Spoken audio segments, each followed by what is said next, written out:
Here we've got that new SUGE AR-15 from M416gellblaster.com.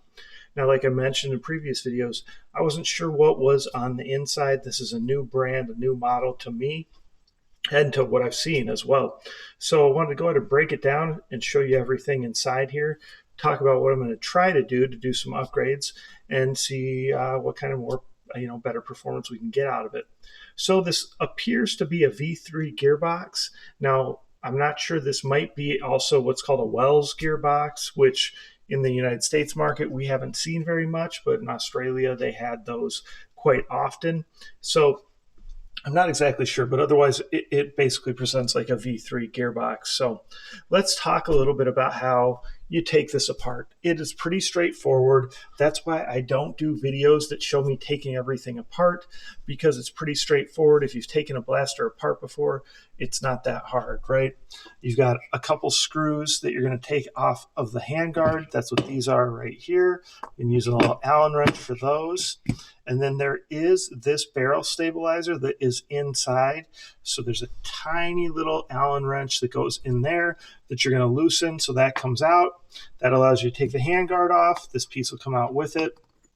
Obviously, this is screwing on and holding the outer barrel in place. So you're going to unscrew that, take that off, take this off.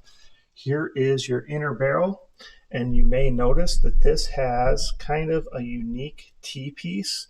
It looks similar to some other T-pieces I have, but I do not have any that have this exact spec.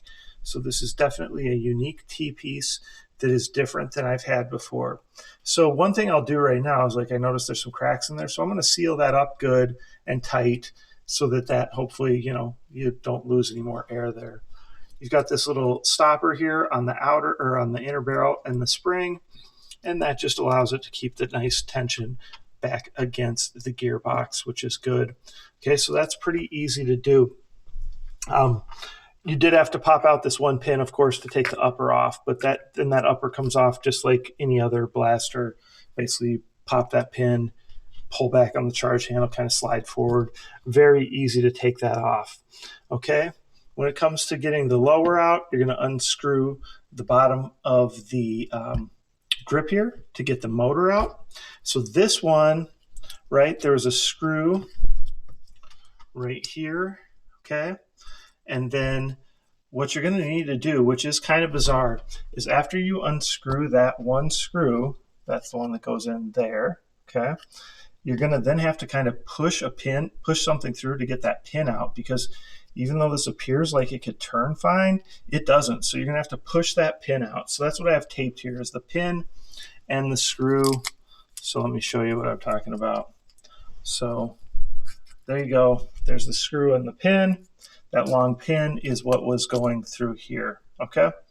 So you're just going to have to push that out. That way you can pull that out. Then you can take the motor out, disconnect, and of course there's the screws inside the grip like there are on any V2 or V3 blaster. So you unscrew those. That lets you drop the grip off.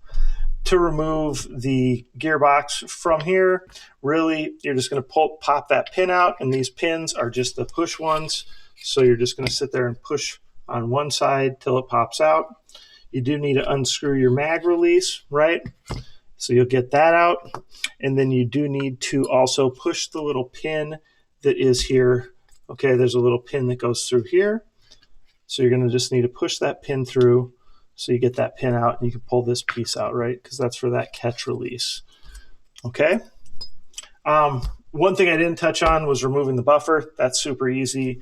Unscrew this, and then inside, all you're going to do is reach down and unscrew this. That's going to unscrew from the back. You're going to be good to go. So pretty straightforward when it comes to taking everything apart. There were no really tricks except for that grip, how we had to push that pin through. Normally you would think you would have just been able to turn it.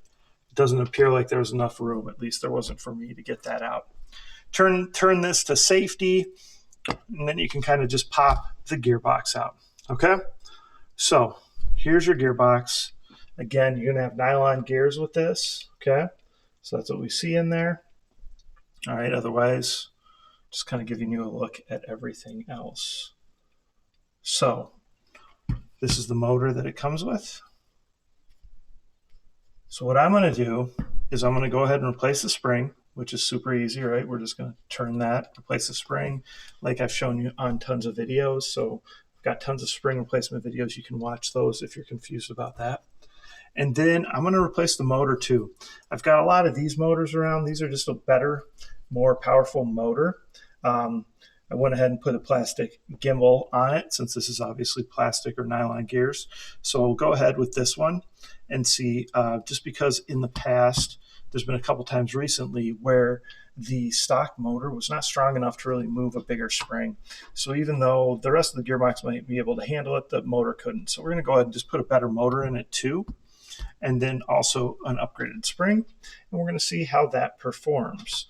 Okay, so that's kind of a quick rundown, but hopefully if you're getting into this and you're taking one apart, you kind of have some knowledge about it, because again, this comes apart pretty straightforward, nothing too crazy, except for pushing that pin through there, which again, you probably would figure out in the process if you were doing it. So there you go, the SUGE AR-15 SUGE, again from M416gellblaster.com. Does appear to have like a proprietary T-piece, similar to other ones that I've seen, but not identical. I've got a ton of T-pieces laying around. I had several that were very similar, but none that were identical. So that's going to be a little different.